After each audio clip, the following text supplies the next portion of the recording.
안녕하세요. 저는 서울에 살고 있는 34살 남성입니다. 자랑은 아니지만 아버지는 A 유통업 대표시고 어머니는 작은 미술관을 운영 중이신데요. 집은 소위 말하는 금수저 집안입니다. 저는 워낙 남들에게 제 이야기를 하거나 집안 내색하는 것을 워낙 싫어해요. 그래서 정말 친한 친구들 아니면 저희 집에 대한 이야기를 잘 모를 정도거든요. 지금은 마음이 맞는 와이프와 결혼해 알콩달콩 행복한 삶을 살고 있습니다. 사실 저는 5년 전 파혼을 한번 했었거든요. 그 파혼으로 인해 독신주의가 될 뻔했어요. 왜 그랬는지 어이없는 제가 파혼했던 이야기를 들려드리고자 합니다. 저는 무역학과를 전공했습니다. 현재는 아버지 회사에서 본부장으로 근무하고 있어요. 물론 처음에 아버지 회사에서 근무한 것은 아니고요. 파혼을 경험하고 난 이후에 본격적으로 경영 수업을 받기 시작했죠. 그러고 보니 그 일도 벌써 5년 전이네요. 아버지는 당연히 경영학을 전공하고 회사로 들어와 일을 해주길 바라셨습니다. 저는 당시 개인주의 성향이 강했던 터라 혼자 무언가를 이뤄내고 싶은 생각이 매우 강했죠. 대학을 졸업하고 5년 동안 하고 싶은 일, 원하는 일을 살기로 부모님과 합의했고요. 대신 5년 뒤에는 아버지의 회사에서 경영 수업을 받을 것을 약속했습니다. 아버지도 세상 돌아가는 물정을 알아야 한다고 알아서 잘 살아보라고 하셨죠. 남자 나이가 대학 다니며 군대 다녀오고 졸업하고 취업하면 금방 20대 후반이잖아요. 그렇지 않아도 주변 친구들이 하나둘씩 결혼을 하더라고요. 처음에는 제 인생은 제가 개척하며 살아가야 하는 거라고 응원해 주셨던 부모님이 친척들이 하도 결혼 이야기를 하니 속이 상하셨는지 말을 조금 바꾸시더라고요. 결혼해서 안정감도 찾고 경영 수업을 받는 게 어떠냐셨죠. 자신들도 손주 재롱 보며 지내고 싶으시다고요. 그때까지만 해도 저는 완강하게 약속은 약속이라며 단돌이 쳤지만요. 그렇게 제 신분을 숨긴 채 스스로 구직 활동을 했어요. 생각보다 취업하는 것이 만만치 않더라고요. 저를 알고 있는 몇몇의 친구들이 아버지 회사에서 편하게 일하면 되지 왜 굳이 사서 고생하느냐며 배부른 소리를 가끔 하더라고요. 물론 저도 아버지 말씀처럼 바로 회사에서 경영 수업을 받으면 그만이었지만요. 스스로 무언가를 하지 않고 정해진 길에만 얽매이다 보면 계속 바라기만 할 것 같더라고요. 그래서 정말 누구보다 열심히 살려고 하는 겁니다. 아무튼 우연히 좋은 기회로 규모는 그렇게 크지 않지만 한 무역회사에서 일하게 됐습니다. 회사 생활을 하며 영어 공부를 조금 더 해야겠다 싶어 영어 학원을 등록했죠. 어느 정도 영어를 할 줄 알았지만 아무래도 무역회사다 보니 외국 바이어들도 만나고 영어를 자유자재로 구사할 줄 알아야 했어요. 주입식 영어 교육을 받다 보니 읽고 쓰고의 문제는 전혀 없었지만 직접 말로 주고받는 데 있어서 언어적 한계에 부딪힐 때가 종종 있었거든요. 평일에는 주간에는 직장을 다녀야 했기에 평일 야간 주말반을 끊어 다니기 시작했습니다. 생각보다 직장을 다니면서 저처럼 학원을 다니시는 분들이 많더라고요. 젊은 학생들부터 직장인, 그리고 나이가 지긋하신 분들까지 정말 다양했습니다. 저는 학원을 다니며 나이가 비슷해 친해진 몇몇의 무리가 생겼어요. 거기서 유독 눈에 띄는 여자가 있었거든요. 인형 같은 외모에 배려가 담긴 행동, 시원시원한 성격까지 누구나 좋아할 법한 호감형 스타일이에요. 바로 이 사람이 파혼한 전 여자친구이죠. 여자친구는 모 건설회사의 비서직으로 근무했는데 저와 동갑이었어요. 같은 무리에 속해 있다 보니 자연스레 연락처를 주고받게 되었죠. 스터디 그룹을 만들어 같이 공부도 하며 만나는 횟수도 늘어나고 자연스레 친분이 쌓여 오빠 동생 하는 사이가 됐습니다. 제가 생일이 2달 빠르다는 이유로 굳이 오빠라고 하겠더군요. 활발하고 털털한 성격에 배우는 열정도 대단하고 열심히 하는 모습이 보기 좋았습니다. 학원에서 때로는 밖에서 맥주 한잔하며 어느새 호감이 쌓였어요. 크리스마스를 앞두고 기분을 내기 위해 고급진 레스토랑에서 식사를 하며 마음을 고백하게 되었고 우리는 그렇게 연인 사이가 되었죠. 잘 어울리는 한 쌍이라며 주변 사람들의 진심 어린 축하를 받았습니다. 그렇게 1년 정도의 연애 기간 후 저희는 곧 30을 앞둔 시점이었습니다. 나이도 나이인지라 30 되기 전에 결혼해서 안정감을 되찾자는 말을 했죠. 저도 여자친구를 만나면서 어느 정도 결혼을 생각했었거든요. 그래서 진지하게 저희 집 얘기를 했습니다. 선용아, 거부감 들까봐 내가 말은 잘 안 했지만 사실 우리 집 A유통이라는 회사를 운영하고 있어. 대표는 우리 아버지고. 뭐? 내가 아는 그 유통회사 말하는 거야? 자기는 그 엄청난 사실을 왜 이제 와서 얘기하는 거야? 원래 내가 우리 집 이야기하는 걸 별로 안 좋아해. 남들이 바라보는 편견 아닌 그 시선이 너무 싫었거든. 우리 집도 남들과 다를 바 없는데 금수저니 뭐니 하면서 벽을 쌓는 게 싫었어. 조금 놀랍긴 하다. 아버지가 A 유통업체 대표라니. 나 자기가 생각하는 그런 사람들처럼 속물 아니야. 지금에서야 말하니 조금 서운하기는 한데 그래도 뭐 어쩌겠어. 내가 사랑하는 사람은 자기인데.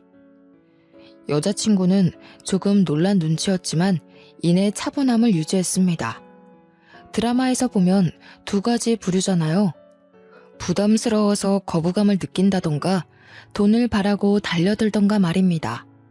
저는 이때까지만 해도 여자친구의 검은 속내를 모르고 그저 천사 같은 사람이라고만 생각했죠. 제 인생 최대의 실수가 아니었나 생각됩니다. 그렇게 대화를 나눈 뒤 저희는 양가 집안에 인사를 드리기로 했죠. 일주일 정도 뒤 여자친구 집에 인사를 가게 됐어요. 어른을 만나 뵙는, 그것도 예비 장인 장모를 만나 뵙는 자리라 잔뜩 긴장했죠. 멋있고 듬직한 모습을 보여드리고 싶은 마음에 평소에는 잘 입지 않던 한정판 슈트까지 차려입었습니다. 100만 원 가까이 하는 고급 와인 세트를 사들고 방문했어요. 번지르르한 모습에 여자친구는 왜 이렇게 멋있냐며 칭찬을 아끼지 않았죠. 여자친구의 집은 평범한 집이었습니다. 공무원으로 근무하시는 예비 장인어른은 내년에 정년퇴직 예정이셨고요. 예비 장모님은 집안 살림을 하는 평범한 가정주부셨거든요. 여자친구에게는 나이 차이가 제법 나는 고등학교 2학년짜리 남동생도 있었습니다. 학업 스트레스로 인해 말이 없는 것인지 원래 조용한 탓인지는 모르겠지만 예비 처남과는 별다른 대화를 나누지는 못했어요. 처음 찾아뵙는 거라 긴장한 탓에 실수할까 온 신경이 곤두섰죠. 밥을 먹는데 예비 장모님께서 지나친 거 아닌가 싶을 정도로 꼬치꼬치 캐묻기 시작하셨어요. 모아둔 돈은 얼마나 있나? 부모님은 뭐 하시는 분들이고 결혼 자금으로 부모님이 얼마나 보태주신다던.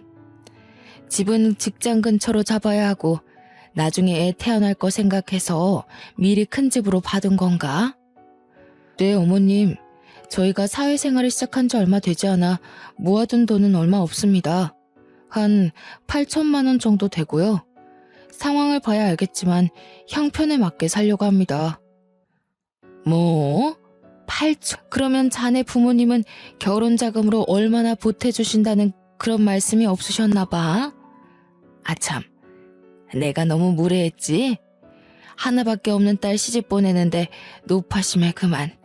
자네가 이해하게. 저는 초면에 조금 무례한 질문이 아닌가 싶었습니다. 결혼을 위한 절차이고 딸을 시집 보내는 입장인데 궁금한 게 많겠지 하며 스스로를 다독이면서 겨우 마음을 가라앉히고 조분조분 말씀드렸죠. 전부는 아니지만 작은 유통업체를 운영하고 계신다. 어디 산다고 정도만 얘기했죠. 아마 여자친구가 나중에 이야기하지 않았을까 싶어요. 어쨌든 기분은 조금 언짢았지만 좋게 자리가 마무리됐습니다. 앞으로 잘해보자며 예비 장인어른과 악수를 나누고 집으로 돌아왔죠. 이후 저희 집에 인사를 드리러 갈 차례가 되자 여자친구도 잔뜩 긴장하더군요. 이옷저옷 입어보며 한참을 헤매기도 했고요. 아이고, 이놈이 언제 정신을 차리나 했더만 이미 차렸구만. 아가씨, 오느라 힘들진 않았어요? 아차차, 내 정신 좀 봐. 일단 손님이 왔으니 식사 대접부터 해야지. 기태 아직 저녁 안 먹었지? 김집사, 식사 준비한 거 내주게. 어서 들어와요. 부모님은 결혼할 여자를 데려왔냐며 드디어 정신을 차렸다고 좋아하셨습니다. 여자친구는 저희 집에 들어서자마자 입을 다물지를 못하더라고요. 자랑은 아니지만 아침 드라마에 나올 법한 2층짜리 집이었거든요. 부모님은 여자친구가 부담스러워할까봐 말을 아끼셨습니다.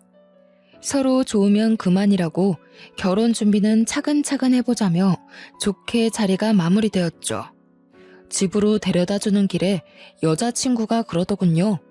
우리 집이 어느 정도 여유가 있다고는 생각했지만 이 정도일 줄은 몰랐다고요. 그도 그럴 것이 여느 재벌집 자제들처럼 고급스러운 외제차를 몰고 다니지도 않았고 명 겉모습에 그다지 관심이 없어 꾸미고 다니지도 않았거든요. 그렇게 놀랄 일이냐며 서로 웃으며 집으로 바래다 주었습니다. 양가 인사를 모두 마치고 평범한 나날을 지내고 있었습니다. 여자친구가 갑자기 결혼을 늦게 할 이유 없다며 서두르는 게 어떠냐고 하는 게 아니겠습니까? 쇳불도 단김에 빼랬다고 한 달 뒤로 상견례 날짜까지 잡았죠. 조금 시간을 두고 천천히 했어야 하는 건데 말이죠. 아무튼 본격적으로 결혼 준비를 하기 시작했습니다. 웨딩 촬영을 하고 신혼집을 고르고 가전이며 가구, 모르는 것 투성이었고 준비할 게 이렇게 많은 줄 몰랐어요. 정신이 없었죠. 며칠 뒤 퇴근 시간을 앞두고 있는데 예비 장모님의 연락이 왔습니다. 박서방, 결혼 준비하는데 정신없지? 힘들까봐 그러는데 내가 조금 도와줄까 하는데 필요한 것 좀 같이 봐줄 테니 이따 회사 근처 백화점으로 나오시게나. 퇴근을 하려던 찰나 긴급하게 처리할 일이 생겨 야근을 해야 했습니다. 어머님, 제가 회사에 급한 일이 생겨 백화점에 못 갈 것 같아요. 선영이한테 제 카드 전달했으니 이걸로 같이 고르시고 편하게 결제하세요. 그래? 같이 못 가서 어째? 일이 바쁘다는데 하는 수 없지 뭐. 내가 선영이랑 잘 고를 테니까 자네는 우리 신경 쓰지 말고 일 열심히 해. 수고하게. 여자친구에게는 백화점에 간 김에 예비 장모님 선물을 하나 사드리라고 했습니다. 그 말을 후회하게 될 줄은 누가 알았겠습니까? 그렇게 정신없이 일하고 새벽녘이 되어서야 집으로 돌아왔어요. 지친 몸을 이끌고 씻고 나와 휴대폰을 보는데 결제된 금액이 어마무시한 거 아니겠어요? 1,600만 원이 결제되어 있길래 무얼 샀나 하고 내역을 살펴보니 전부 명품관에서 결제한 가방 옷이었습니다. 분명 살림에 필요한 것을 사라고 전달했는데 이렇게 많은 금액이 결정되니 무척 당황스럽더군요. 피곤했기에 내일 얘기해야지 생각하며 잠자리에 들었습니다. 점심시간에 잠시 시간을 내어 여자친구에게 연락을 했죠. 선용아, 난데 어제 장모님이랑 백화점 가서 뭘 산 거야? 1,600만 원이나 결제했길래 신혼집에 필요한 물건들을 다 고른 거야? 아, 그게 필요한 거 사느라 돌아다니긴 했는데 마땅한 게 없더라고. 그래서 엄마 가방 하나 사드렸거든? 근데 가방만 떡하니 사드리기가 뭐해서 기분 좀 내라고 옷이랑 화장품도 사드렸어. 그래도 그렇게 큰 금액이었으면 나한테 미리 언급이라도 해야지. 아무리 내가 선물을 해드리라고 했어도 한두 푼도 아니고 좀 당황스럽네. 정작 필요한 건 사지도 않았잖아. 기태씨, 원래 이렇게 쪼잔하게 그렇게 다 따지는 사람이었어? 막말로 우리 엄마가 남이야? 이제 당신 장모 될 사람인데 이 정도도 못해? 물론 내 입장에서 충분히 해드릴 수는 있어. 하지만 결혼 전부터 너무 퍼나르는 느낌이야. 아직 우리 결혼한 것도 아니고 이건 좀 심하잖아. 나중에 결혼해서도 이런 식이면 좀 곤란하지. 확실히 짚고 넘어가야 하잖아. 무슨 말을 그렇게 해. 그럼 결혼해서도 이렇게 하나씩 딴지 걸 거야? 자기가 이런 사람인 줄 몰랐네. 나한테 사줬다 생각하고 좋게 넘어갈 수는 없어. 사람 무한하게 왜 그러니? 환불해달라고 할까? 제가 요목조목 따지자 여자친구는 그 정도도 못하냐며 화를 계속 내더라고요. 큰일을 앞두고 큰 소란을 일으키기 싫어 알았다며 마무리 지었습니다. 뭐 어쩌겠습니까? 그 당시에는 여자친구를 사랑하는 마음이 컸고 기분이 살짝 상해도 미리 예단을 해드렸다 생각하고 좋게 넘어가야죠. 시간이 흘러 상견례 날이 다가왔습니다. 서로가 긴장감이 맴도는 어색한 분위기 속에 겨우 식사를 마치고 차 한잔을 하게 됐어요. 저는 부모님이 미리 증여해 주신 집이 있어서 혼수만 준비하면 되겠다 생각하고 있었어요. 솔직히 가장 큰 문제인 집이 있으니 혼수만 준비하면 되는 문제였거든요. 그래서 별다른 얘기가 없겠거니 했는데 예비 장모님이 예단 이야기를 하시는 겁니다. 혼수를 우리 쪽에서 해가니 예단비를 넉넉하게 5천을 보내주셨으면 합니다. 꾸민비 목적으로도 사용해야 하고 주변 친척들에게도 대접해야 하니까요. 그 정도 여유는 되시죠? 저는 사전에 들은 이야기가 없었기에 여자친구를 쳐다봤습니다. 의도적으로 제 시선을 피하는 게 아니겠어요? 무슨 상황인지 그저 당황스러워 예비 장모님이 하는 말씀을 듣고 있었는데 가관이었습니다. 제가 다 기분이 나쁘더군요. 하나밖에 없는 귀한 딸 시집 보내는데 그 정도는 각오하셨어야지요. 회사 다니지 외모 안 빠지지 이렇게 훌륭한 며느리가 어딨나요? 사돈, 좋은 게 좋은 거라고 우리도 참한 며느리 얻게 돼서 정말 기분이 좋군요. 이번 주 내로 예단비는 넉넉히 챙겨 보내드릴 테니 걱정 마시죠. 그리고 신혼집은 공동 명의로 해주셨음 합니다. 그 전에 혼인신고부터 먼저 하고요. 부부 같이 살다 보면 어떻게 될지 모르는데 미리 보험이라도 들여놔야 하지 않겠어요? 그 부분은 아들 녀석과 상의해 보겠습니다. 섣불리 알겠다고 말씀드리지는 못할 것 같네요. 아무튼 예단비는 섭섭지 않게 보내드릴 테니 이해 부탁드려요, 사부인. 역시 사돈어른은 말씀이 잘 통하시네요. 박서방은 지난번에 백화점에서 선물 하나 했다고 얼마나 생색을 내던데요. 그럼 예단비만 기다리고 있겠습니다. 그 상황에서 부모님은 평정심을 잃지 않으며 내내 하기 바쁘셨습니다. 나중에 어머니가 그 집 무례한 거 아니냐며 핀잔을 주긴 하셨지만 아버지는 좋은 날 앞두고 그러는 거 아니라며 단도리를 치셨고요. 찜찜한 상견례가 끝나고 과연 이 결혼을 진행하는 게 맞나 심각한 고민을 하게 됐습니다. 제가 결혼 전에 선물 하나 한 거 가지고 생색을 냈다며 몰아가기까지. 부모님은 그 금액이 1,600만 원이란 걸 아시면 아마 기가 차셨을 거예요. 정말 기분이 나빴지만 여자친구에게는 별다른 티를 내진 않았습니다. 결혼은 뭐 하나 쉬운 게 없다고 생각이 들더라고요. 어느 날 회사에서 팀 단위로 부산 출장을 갈 일이 생겼습니다. 부산에서 회사에서 진행하는 프로젝트 때문에 바이어들과 오전에 미팅을 하고 서울로 올라와야 하는 당일치기 일정이었죠.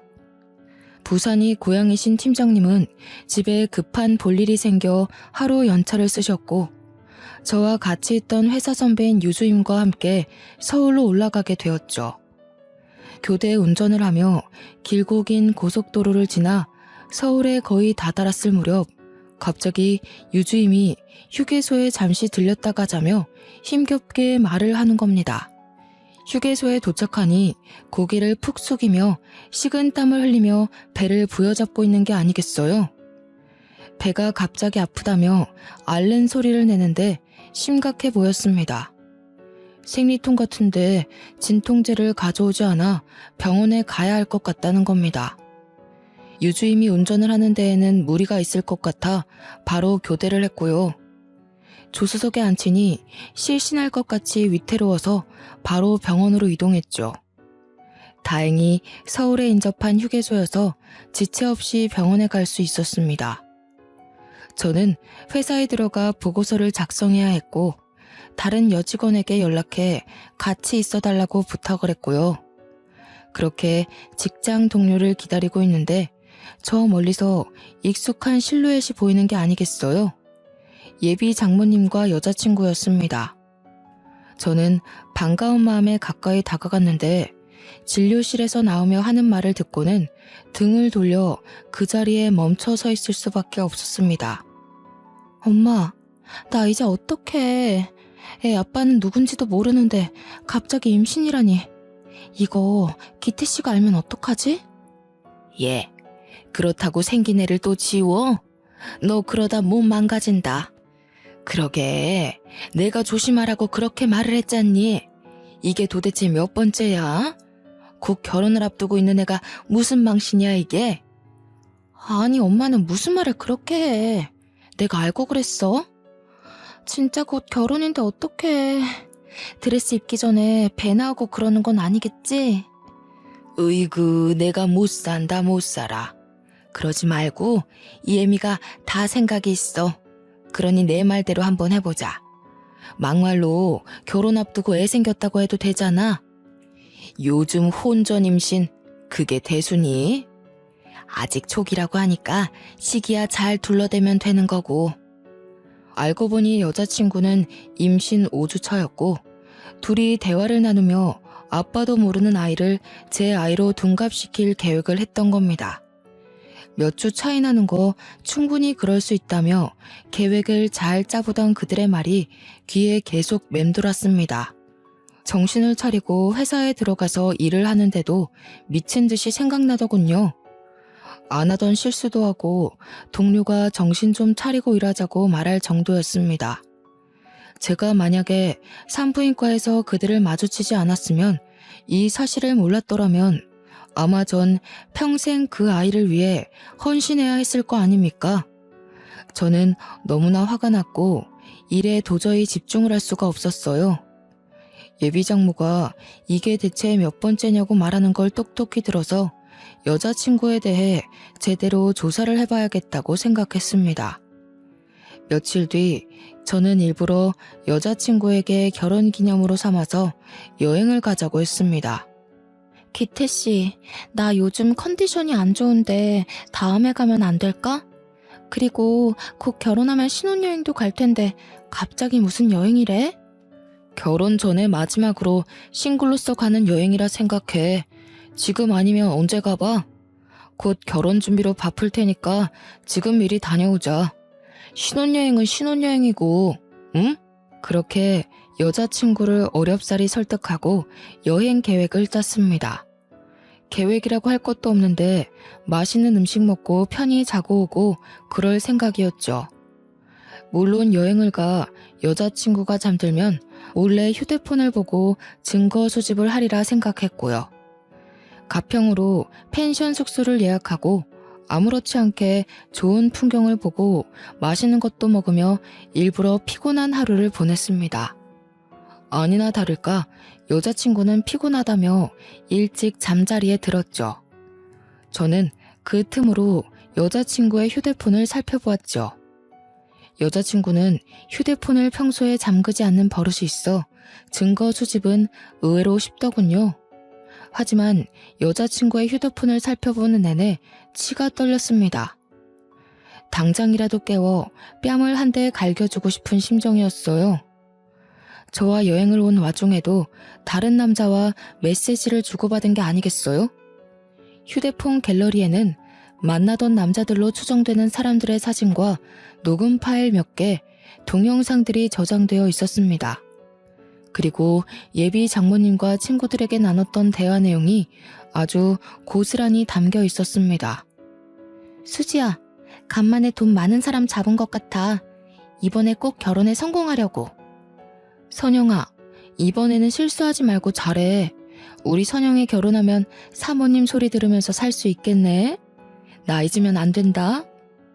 엄마, 돈이 그렇게 많은 집안인 줄 알았으면 진작에 꼬실 걸 그랬어. 이제 아버지 회사 물려받고 대표되면 집안일에 신경 못 쓸 테니 어차피 경제권은 나한테 와. 엄마, 사고 싶은 거 있으면 다 말해. 내가 사줄게. 뭐라고 하면 애 핑계로 앓는 소리 하면 그만이니까 나만 믿어? 아서라, 사모님은 나중이고 지금은 무사히 결혼부터 해야지. 내가 딸 하나는 기똥차게 잘 낳았다니까. 정말 기가 막히더군요. 결국 뜬 눈으로 밤을 지샜습니다. 저와 결혼한다는 여자가 지금 이 순간에도 외간 남자들을 만나고 다니고 더군다나 핏줄도 모른 아이를 임신한 상태라니. 저는 겨우겨우 꾹 참고 여자친구에게 내색하지 않고 집까지 바래다 주었습니다. 가다가 콱 쥐어박을까도 생각했지만 그러기엔 제 자신이 이렇게까지 멍청했나 싶을 정도로 화가 나더군요. 어렵사리 얻은 증거들을 따로 컴퓨터에 저장을 해두었습니다. 부모님께 이 결혼은 없던 걸로 해야 할 것 같다며 조심스레 말씀을 드렸고요. 왜 그러냐고 물으시는 부모님의 말에 자세한 이야기는 하지 않았습니다.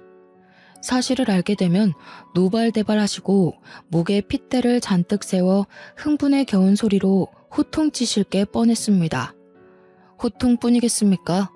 아마 이 세상에서 여자친구의 존재를 지워버리고도 남을 뿐이셨죠. 같은 날 저녁 파혼을 통보하기 위해 퇴근 후 회사 앞에서 여자친구를 기다렸습니다. 퇴근길에 저를 발견한 여자친구는 조금 놀란 눈치였거든요. 저는 집에 데려다 준다며 차에서 할 말이 있다고 했죠. 여자친구를 차에 태운 뒤 그대로 집에 데려다 주며 파혼을 통보했습니다. 이 결혼은 없던 거라고. 집에 다 왔어. 내려. 우리 결혼 없던 일로 하자고 말씀드리고 말하기 어려우면 내가 연락드릴게. 기태씨, 갑자기 왜 이래? 파혼이라니. 결혼이 애들 장난이야? 가만히 있다가 뜬금없이 무슨 말이냐고. 제정신이야? 나 지극히 정상이고 제정신이야. 장난치는 건 오히려 너 같은데? 내가 언제까지 모르고 있을 거라 생각했어? 뱃속에 있는 그 아이 빌미로 우리 집 어떻게 해보려고 아주 철저하게 계획했던데. 아니야? 뭐? 당신이 그걸 어떻게 알았어? 설마 기태씨 나 미행한 거야? 내가 못 믿어서 미행한 거냐고. 내가 알고 있는 이 사실 어른들께 말씀드릴까? 나 지금 최대한 참고 있는 거야. 조용히 파혼하지 않으면 나도 가만히 있지 않을 거고. 선택해.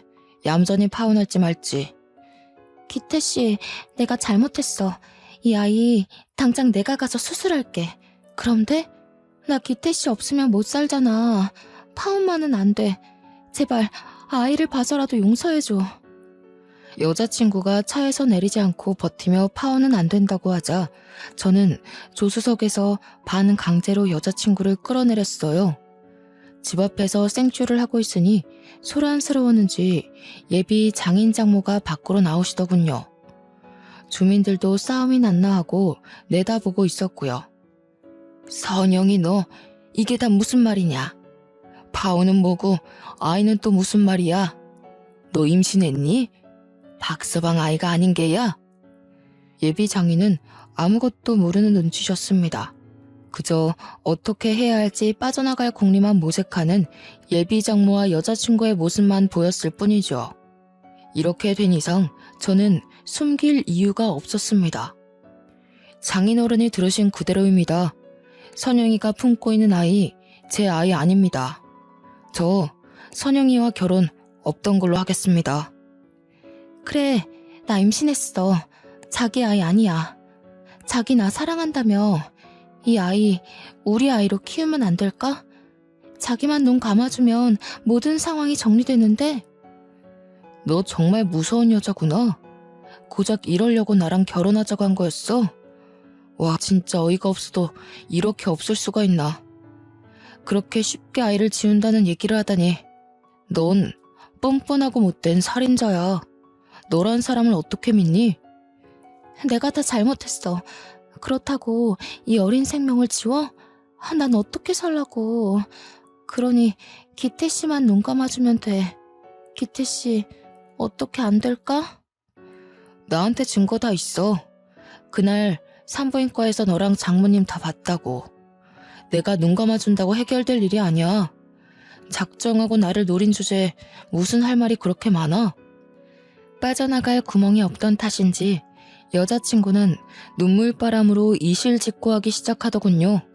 사실 자기가 만나던 남자와 술김에 하룻밤을 잤는데 덜컥 아이가 생겼다고.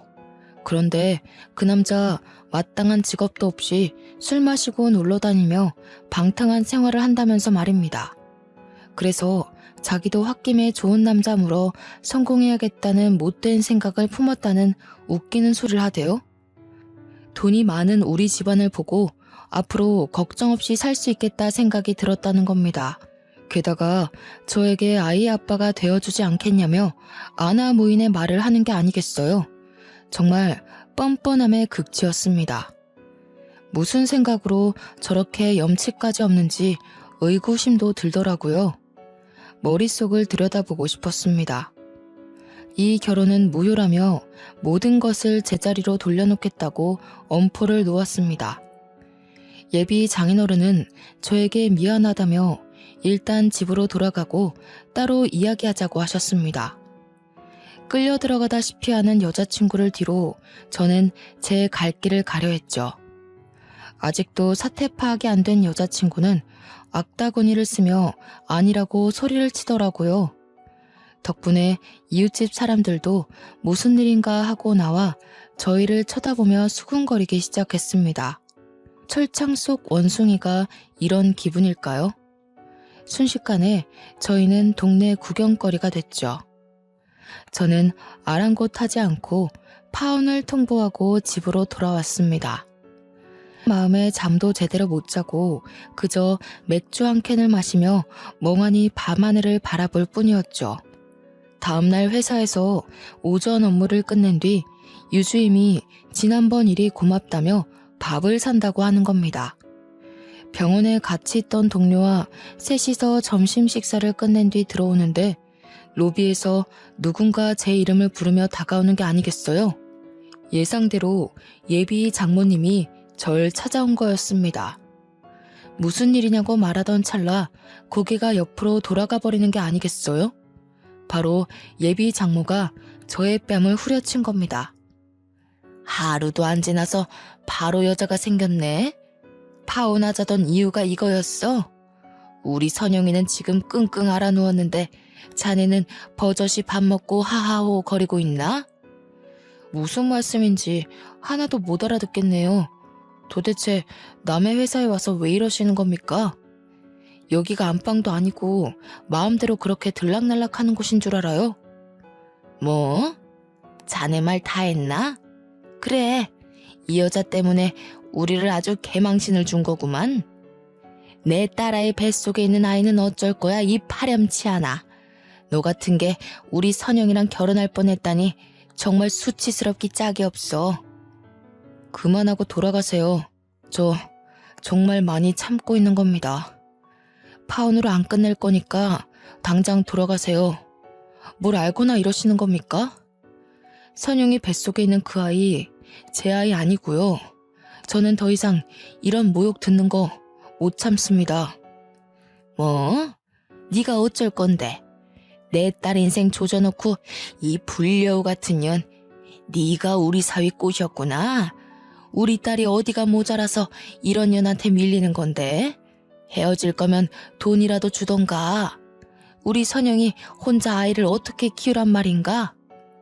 정말 어이가 없었습니다. 예비 장모님이 회사로 찾아와 날 때린 것도 모자라 임신한 애인을 버린 인간 쓰레기로 만들려고 쇼를 하기 시작했습니다. 옆에 있던 유주임은 얼떨결에 임자 있는 남편을 꼬신 불륜녀가 돼버렸고요.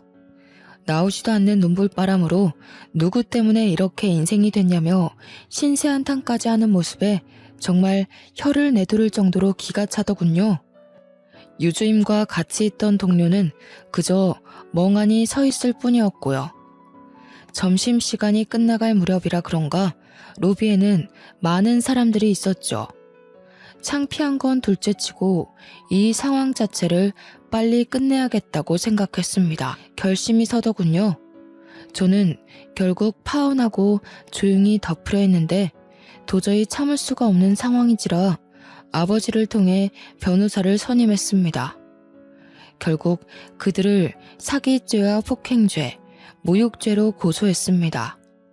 합의는 없다며 강경하게 대응하자 여자친구와 예비장모는 날마다 집으로 출근 도장을 찍으며 빌더라고요. 자신들이 잘못했다며 잠시 어떻게 됐었던 것 같다고 무릎까지 꿇고 구걸하듯이 용서를 바라는 모습이 정말 없어 보이고 비참해 보였습니다. 제가 연락을 차단하고 받지 않자 그들은 부모님 집에까지 찾아오며 용서를 구하더라고요.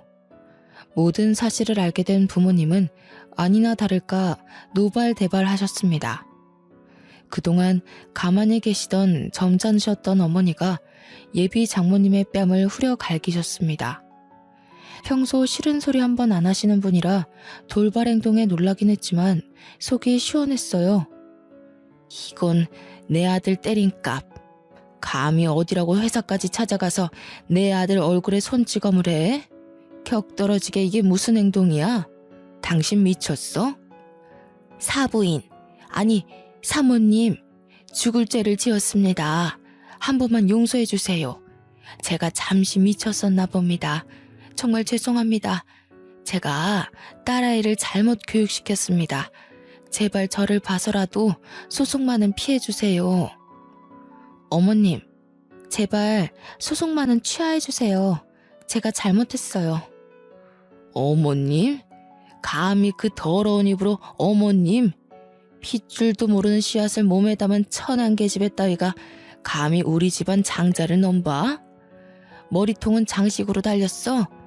네 더러운 몸으로 돈 많은 남자 한번 꼬셔서 신세 한번 피고 싶어 환장했나 보구나. 그런데 이걸 어쩌나?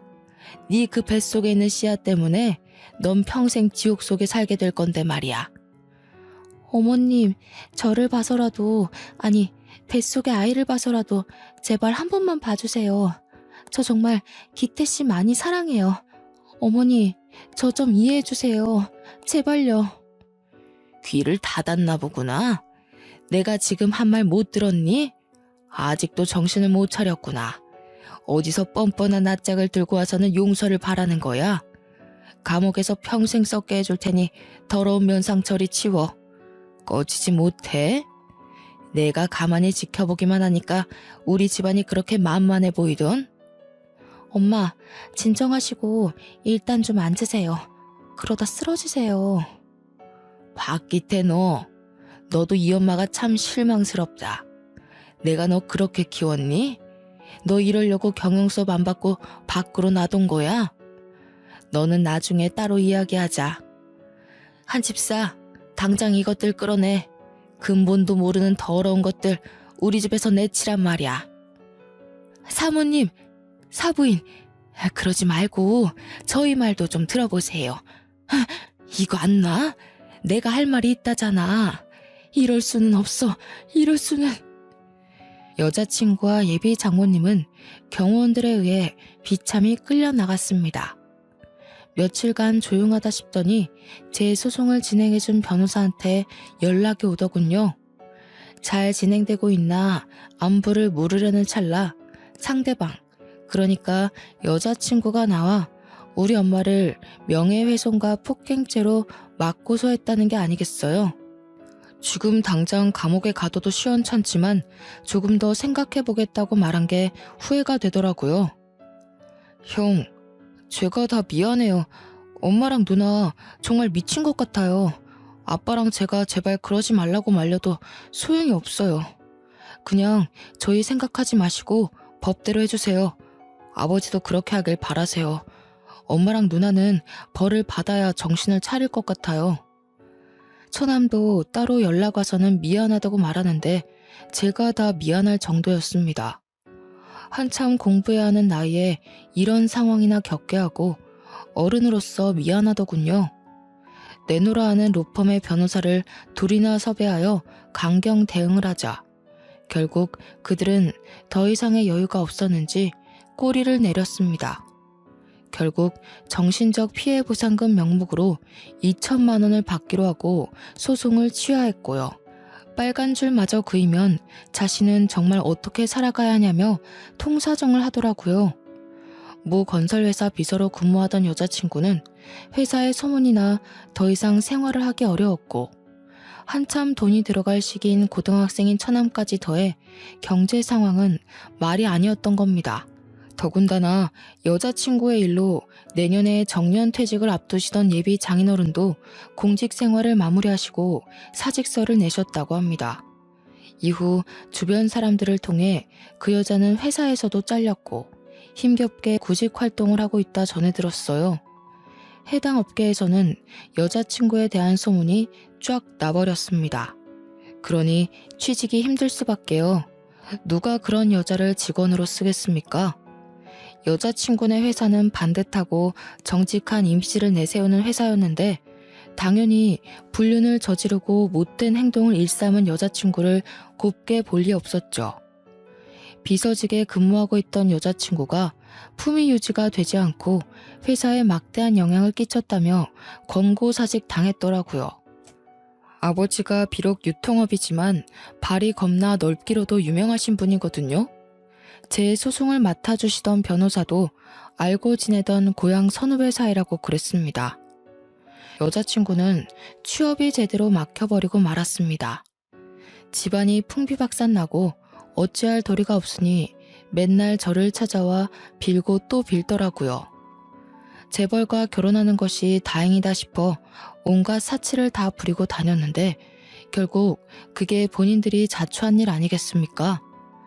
며칠 뒤 여자친구가 고향 땅으로 내려간다며 가기 전에 꼭 사과를 하고 싶다며 만나자고 연락해 왔습니다. 주머니에서 구겨진 돈을 꺼내며 커피값 5,000원, 10,000원에도 벌벌 떨며 계산을 하는 게 눈에 보이더라고요. 그만큼 현재 상황이 좋지 않다는 거겠죠. 기태씨, 나 그동안 반성 많이 했거든. 이제 집 구해지는 대로 정리해서 가족들이랑 다 같이 고향에 가려고. 그동안 미안했어. 그랬구나. 당연히 그래야지. 자업자득이야. 나한테 와서 굳이 그런 말 하는 이유가 뭔데? 돈이라도 보태달라고? 앞으로는 남 등쳐먹을 생각하지 말고 똑바로 살아. 내가 그때 미련하게 굴지만 않았더라면 지금 이렇게 살지는 않았을 텐데. 허무하다 허무해. 기태씨 같은 사람 없는데 아쉽다 정말. 너 아직도 정신 못 차렸구나. 그건 미련하게 군 게 아니라 멍청한 거지. 끝이 이럴 거라고 생각을 못한 네가 잘못인 거야. 그리고 이미 엎질러져 버린 물인데 어떻게 주워 담어? 나한테 신세 한탄할 게 아니라 네가 현실적으로 깨달은 게 뭔지 다시 한번 잘 생각해봐. 다행히 그들은 고향으로 내려갔고 그 뒤로 저를 찾아오거나 연락을 하는 일은 없었습니다. 그 미안했다는 예비 장인어른의 문자를 마지막으로 연락이 끊겼고요. 가끔 들려오는 소식으로는 예비 장인어른은 아파트 경비를 시작하셨고 예비 장모님은 예비 처남 뒷바라지 그리고 여자친구는 김치 공장에 취직해 일을 한다더라고요. 알아서 잘 살겠거니 이제는 저와 상관없는 사람들이라 기억에서 지우기 위해 노력했습니다. 그 사건 이후 저는 머리를 식히려 2달 동안 유럽 여행을 다녀왔습니다. 저는 여행을 다녀온 뒤 과거는 잊고 일에 몰두하고 싶었어요. 앞으로의 제 남은 인생이 얼마나 중요한지 깨달았거든요. 약속했던 기간은 남아 있었지만 더 이상은 의미 없는 것 같아 아버지께 말씀드렸죠. 아버지 회사로 입사해 본격적인 경영 수업을 받기 시작했습니다. 이번 일로 저는 결혼에 대해 다시 한번 생각하게 됐습니다. 이혼이 아닌 파혼으로 끝난 게 천만다행이라고 느껴지고요. 만약 그 여자와 결혼을 했다면 지금은 어땠을까요? 유주임을 병원에 데려가지 않았으면, 유주임이 아니었으면 저는 이미 이혼남 딱지가 붙어 심적으로 매우 힘들게 살았을 수도 있었을 것 같네요. 작년에는 아버지가 소개시켜준 여자와 좋은 만남을 이어가고 있고 내년 봄에 결혼식을 올릴 예정이에요. 아버지의 전속 비서였는데 일 처리가 똑 부러지고 어디 하나 모날 데 없는 성실한 여자입니다. 전 여자친구와는 비교도 안 될 정도로 말이죠. 고등학교를 졸업하자마자 어린 나이에 10년을 넘게 전속 비서로 근무를 했는데다가 성격이 만만치 않은 아버지를 보좌해온 걸 보면 앞으로 제 인생도 믿고 맡길 수 있을 것 같네요. 아버지는 제가 결혼하고 안정을 찾으면 회사를 물려주고 시골로 귀농하실 거라 하셨어요. 저는 조금 힘들지만 열심히 경영 수업을 받으며 회사 일을 익혀나가는 중이고요. 저처럼 비슷한 파란만장한 사연을 가진 사람이 있다면 이게 맞는 길인지 판단이 안 서시는 분들에게 이렇게 말해주고 싶어요. 이혼보다는 파혼이 나으니 부디 좋은 선택을 하세요. 라고요. 조금이라도 아니다 싶으면 반드시 신중한 고민을 해보길 바랍니다. 어떤 결과든 그에 맞는 길은 열리길 마련이니까요. 저의 긴 사연을 읽어주셔서 감사합니다.